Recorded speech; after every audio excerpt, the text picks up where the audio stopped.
अब यसरी कान्छीले आफ्नो श्रीमान सागरलाई निर्दोष साबित गराएर जेलबाट बाहिर निकाल्ने भए र घरपेटी साउजीलाई फेरि पनि जेलभित्र हाल्ने भए। हो दर्शकबिन, यता गएको भागको अन्तिममा भने साउजीले भने कान्छीसँग स्वागत मनाउनको लागि रक्सी खाएर कान्छी भएको ठाउँमा पुग्छ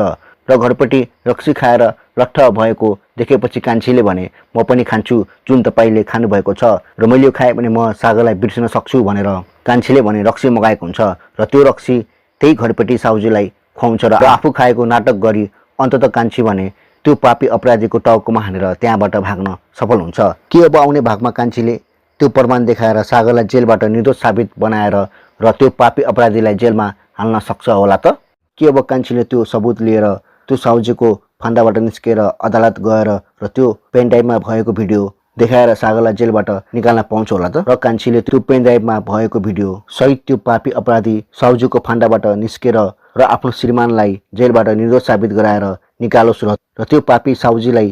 फेरि पनि जेलभित्र हालियोस् भन्नेहरूले अहिले नै भिडियोलाई एक लाइक च्यानललाई सब्स्क्राइब गरी जनाउनुहोला।